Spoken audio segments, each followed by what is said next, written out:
Assalamualaikum warahmatullahi wabarakatuh. Di sini saya akan mempresentasikan tugas besar kuliah metode numerik, yaitu simulasi aliran eksternal melintasi susunan empat silinder. Dosen pengampu Pak Burniadi Mubala. Selanjutnya, sebelumnya mohon izin memperkenalkan diri. Nama saya Tania Elvafianti, NRP 0823040023. Di sini saya kelas TP 4A. Sebelumnya, saya akan membacakan dan juga menjelaskan tentang deskripsi kasus dari simulasi ini, yaitu dalam tugas besar ini dilakukan simulasi dengan menggunakan metode numerik terhadap aliran fluida incompressible yang melintasi susunan empat silinder yang bertujuan memahami perilaku fluida mengalir melewati empat silinder yang disusun dalam pola tertentu, baik pada inline, persegi, maupun konfigurasi yang lainnya. Konfigurasi silinder bertujuan untuk memahami kontribusi gaya hidrodinamika seperti gaya hambat atau drag dan gaya angkat atau lift, serta adanya vortex shedding yang muncul akibat interaksi aliran dengan permukaan silinder. Dengan memanfaatkan beberapa perangkat lunak atau software seperti Salome, OpenFOAM, dan juga ParaView. Ini ada beberapa aplikasi di dunia kerja untuk empat silinder. Misal di rig ini ada empat silinder yang nantinya ada fluida yang melewatinya seperti itu. Dimensi domain geometri. Dari dimensi domain geometri ini yang memiliki panjang 35 satuan dan juga memiliki lebar sekitar 20 satuan. Di sini saya memiliki radius atau sudut 30 dan juga untuk D-nya yaitu 1 seperti itu. Di sini dengan dimensi box yang searah sumbu X 35 satuan, sumbu Y Z 20 satuan.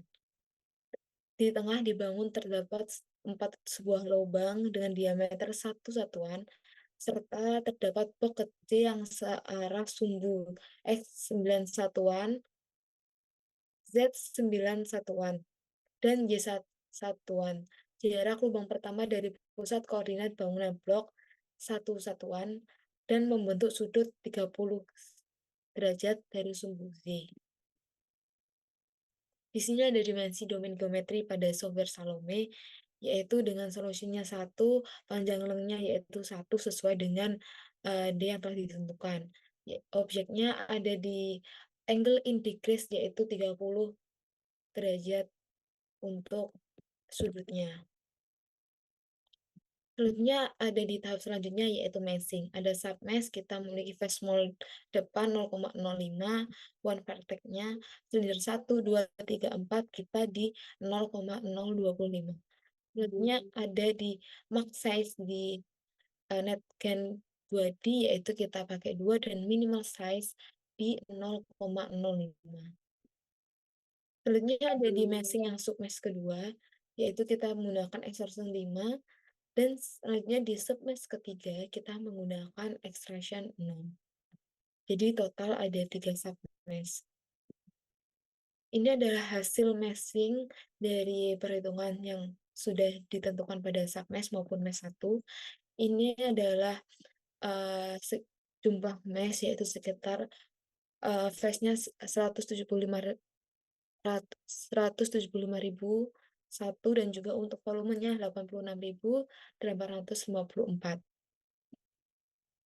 Di sini yaitu ada file-file pendukung untuk sebelum ke dalam OpenFOAM atau perandingan dan juga ke ParaView ada yang namanya boundary, di mana di dalam ada depan, belakang, outlet, atas, bawah, inlet, dan juga dari depan kita menggunakan empty, belakang juga empty, sedangkan dari outlet kita menggunakan pad, atas bawah kita menggunakan simetri, outlet inlet kita menggunakan pad, dan juga untuk silinder 1, 2, 3, 4 kita menggunakan wall.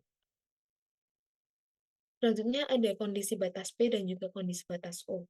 Kondisi batas P ada di inlet yaitu zero gradient, ada inlet, outlet, atas bawah, depan belakang, dan juga ada 4 silinder. Selanjutnya ada di kondisi batas O, kita ada dari 0, 1, min 1 dimensinya, ada inlet yaitu ada inlet, outlet, atas bawah, depan belakang, dan juga ada 4 silinder. Di sini ada lanjutan seperti control dick. Di control dick ini kita menggunakan pimple foam yang nantinya dari end time-nya kita di angka 200 dan juga untuk delta T kita di 0,005. Selanjutnya ada di, Volkov yang pertama dan juga ada Volkov yang kedua dan Volkov untuk 3 dan Volkov keempat, seperti itu. Selanjutnya ada transport properties yang dimana kita pakai, eee, Newtonian sebanyak 0,007.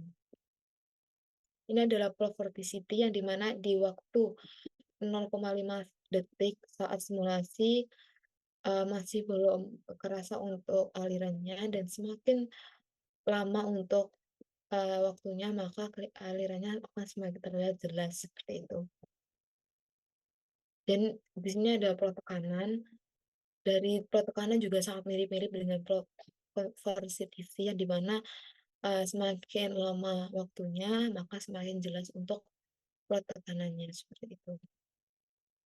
Selanjutnya ada grafik CD terhadap waktu, plot koefisien CD terhadap waktu yang di mana dari CD ini dihasilkan dari data for koefisien 1, 2, 3, 4 yang di mana nanti olah lagi di dalam software Excel agar nanti dapat grafik CD terhadap waktu, seperti itu.